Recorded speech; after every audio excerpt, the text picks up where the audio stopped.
Busqué el libro de Habacuc, capítulo 3, verso 1 al 2. Profeta menor, el libro de Habacuc. Estaba hablando acerca de 3 principios de la oración. Vamos a hablar algo de la oración hoy. 3 principios aquí que se ven en estos 2 versos. Muy importante, muy lindo. Amén. Habacuc. Busqué los libritos ahí de 2 o 3 paginitas. No va a dar tiempo. Yo sé que muchas veces ustedes no buscan esos libritos, pero esos libros están ahí por algo, para que se lean. Son palabras de Dios. Son palabras de Dios. Habacuc, ahí lo tienen. Si no lo encontró, está ahí en la pantalla. Amén. Por eso, cuando damos las clases de bautismo, enseñamos a buscar el libro de la Biblia. ¿Verdad que sí? Lucha. Dice así la palabra del Señor. Poniendo en pie en reverencia a la palabra, un segundo, de la amabilidad, por favor. Aquí acostumbramos a hacer esto. En reverencia al Dios de la palabra. Estamos leyendo la palabra de Dios y es un privilegio tener esto en nuestra mano. Ese libro que usted tiene ahí no es cualquier libro.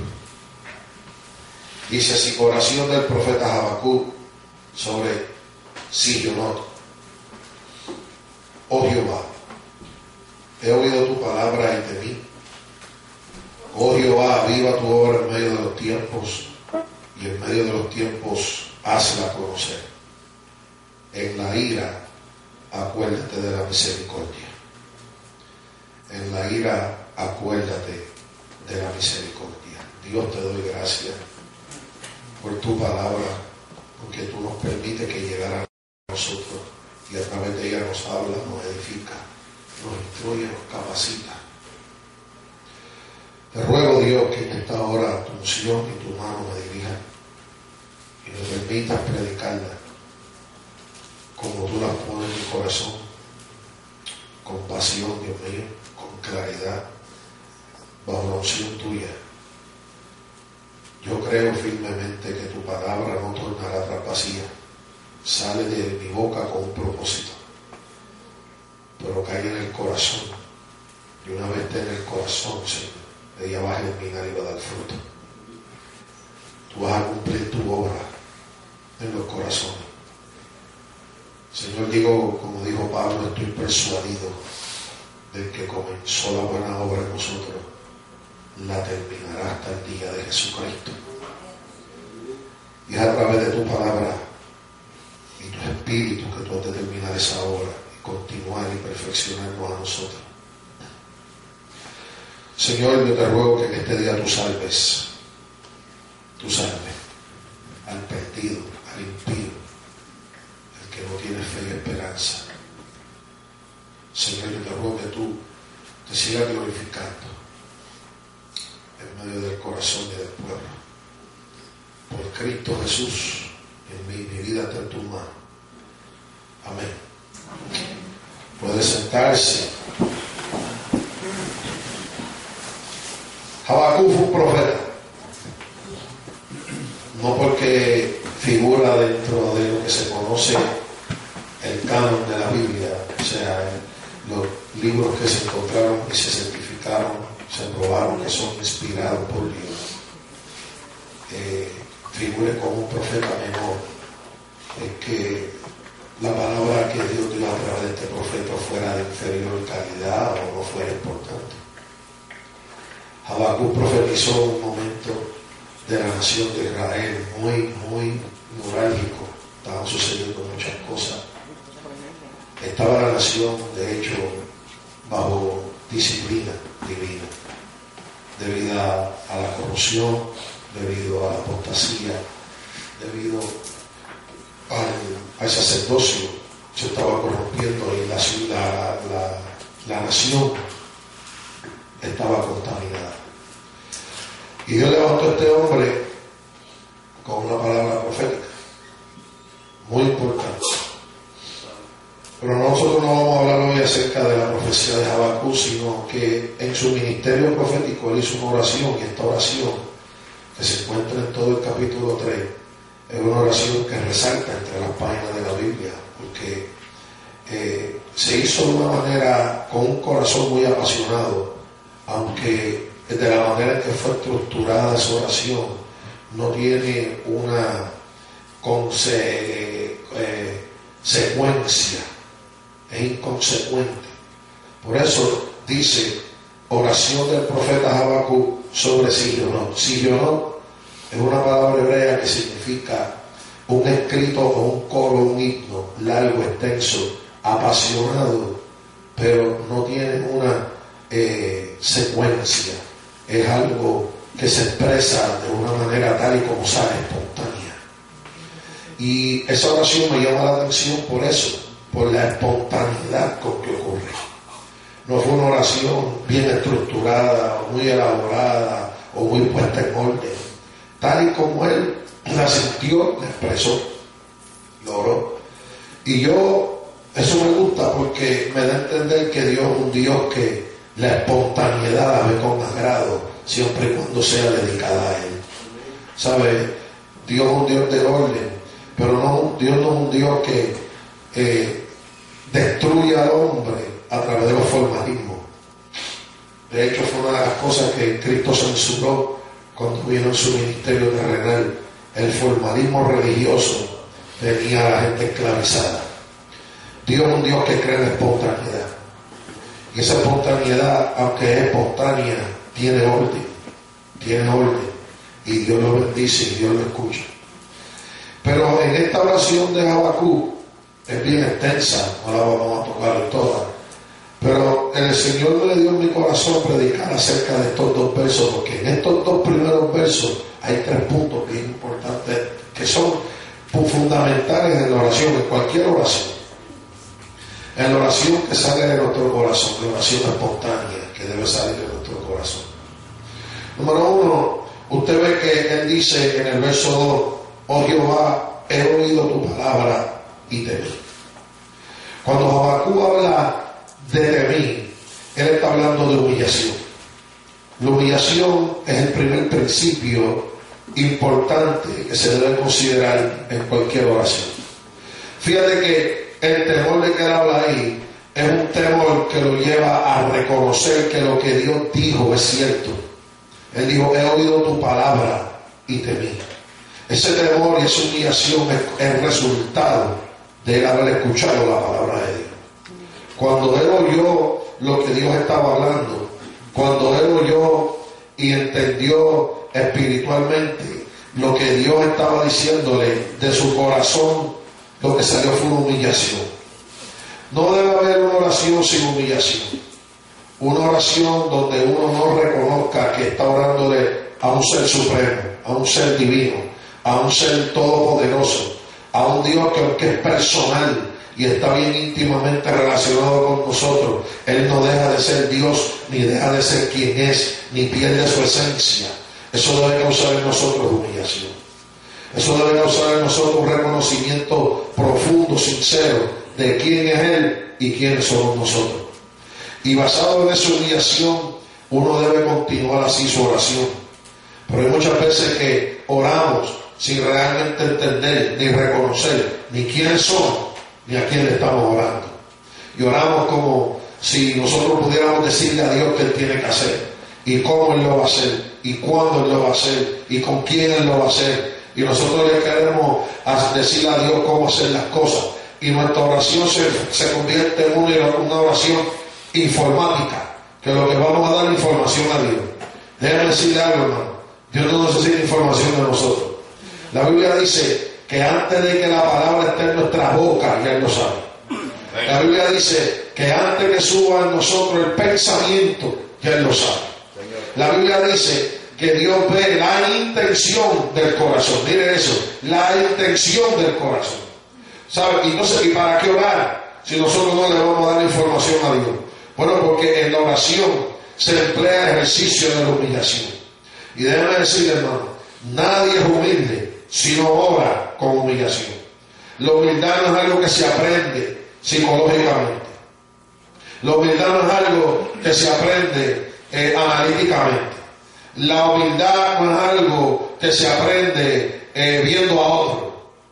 Uno puede, qué sé yo, ver unas cosas, pero uno aplicarlo y uno ver el poder que tiene la humildad, solamente uno va a entender y a comprender y a desarrollar esa cualidad, esa virtud en una oración que está llena de humillación. Porque cuando tú y yo nos humillamos delante de Dios, voluntariamente nos humillamos. Nadie nos humilla. La humillación que duele es la que no es voluntaria, la que es causada por el rechazo, por el desprecio, por el odio, por la envidia. Todas estas cosas son las que nos duelen a nosotros. Es ese tipo de humillación la que nos duele a nosotros. Pero cuando tú y yo voluntariamente nos humillamos ante la presencia de papá, en ese ejercicio de humildad y de humillación, Dios va a desarrollar, y Dios está haciendo unas cosas en nuestra alma sobrenatural, trascendente. Uno sale de esa oración diferente. Uno sale de esa oración con un corazón nuevo, con una mente renovada, con un entendimiento diferente. Por eso muchas veces no se ora, porque no se ve el resultado de la oración. Mucha gente en el caminar cristiano, en los años que llevo de pastor, me han dicho que no creen en la oración, que no oran mucho, y me dicen, pastor, yo no oro mucho porque yo oro y como que nada pasa. No es que nada pase, es que primeramente no que estás creyendo en el Dios que te lleva a orar. Segundo, no estás creyendo ni confiando al Dios a quien le ora. Y tercero, no estás humillándote al punto que deberías humillarte delante de Dios. Porque la Biblia lo que dice es que la oración del justo, obrando eficazmente, puede mucho. Yo creo que la oración cambia las cosas. Yo creo que la oración Dios la oye, y a través de nuestras oraciones nosotros podemos entrar en los secretos y en los planes soberanos de Dios. ¿Sabe, hermano? La oración no le dobla el brazo a Dios para que Dios haga lo que nosotros queremos. Pero en la oración es un vehículo, es una puerta que Dios nos da para que nosotros podamos intimar con Él. Y en la oración nosotros aprendamos a pedirle conforme a su voluntad. Y en la oración nosotros aprendamos a tener esa intimidad y a desarrollar y a tener ese intercambio con Él. La oración es poderosa, hermano. La oración es un arma que nos ha dado Dios, poderosa en Dios, para destrucción de fortaleza. Cuando dan gloria al nombre del Señor. La oración es hermosa, pero tiene que ser una oración que contenga humillación. Si nosotros no nos humillamos, nos estamos ensalzando. Y el que se ensalza, Dios lo humilla. Pero el que se humilla, Dios lo ensalza. Es al revés. ¿Me entiende eso? Señor. Cuando no hay humillación en nuestra oración, estamos orando con altivez. Estamos orando con soberbia. Porque no hay un reconocimiento de quiénes somos.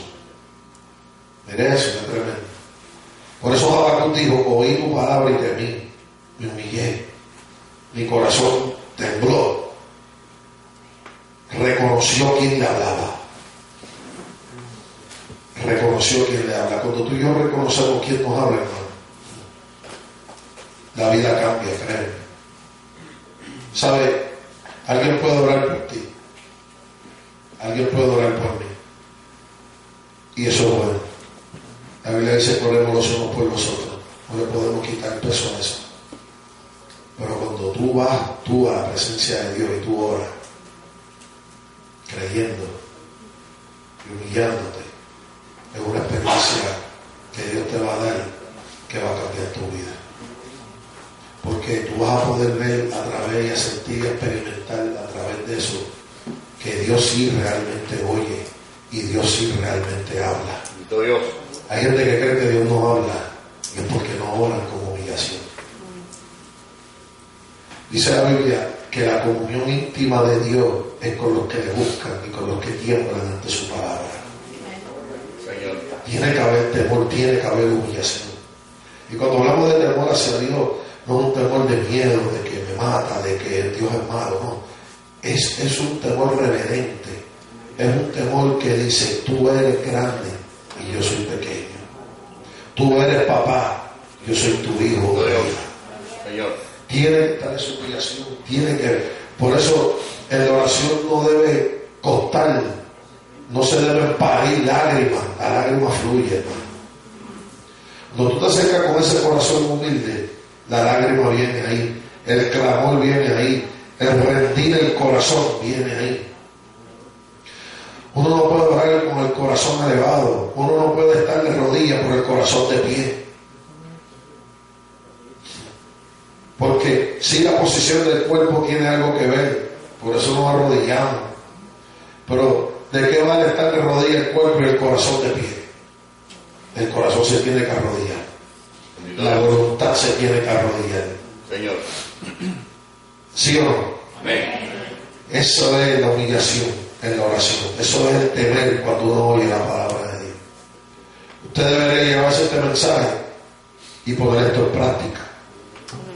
Usted debería tener un devocional diario donde incluya una oración, donde incluya este ejercicio de humillación. Y usted ve cómo en su vida, en su casa, su trabajo, donde quiera que usted esté, las cosas van a comenzar a cambiar.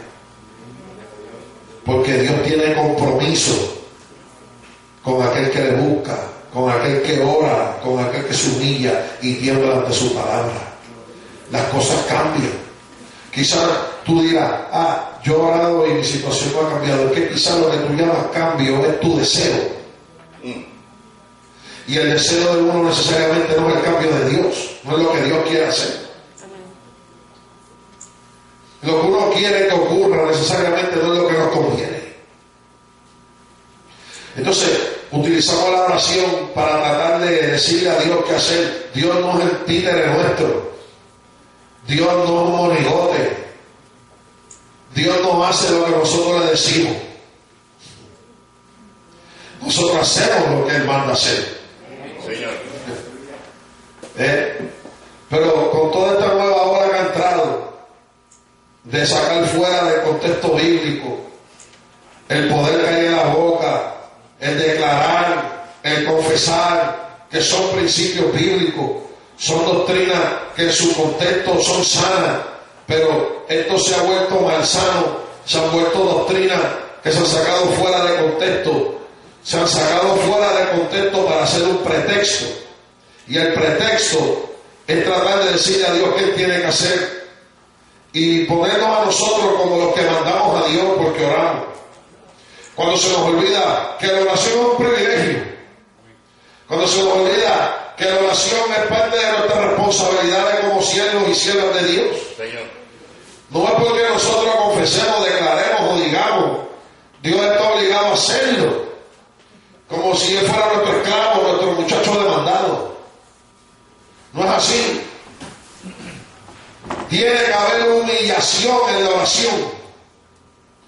¿Y por qué a veces cuando se ora así se ven que las cosas cambian? Porque a través de la oración pudiste indagar en el plan soberano de Dios para tu vida y para lo que está pasando con la vida del hermano por el cual intercediste. Y por eso tú ves que la cosa cambió. Pero no fue porque la oración en sí lo cambió, no. Fue la oración que confió en Dios y Dios lo hizo. Toda la gloria es de Dios.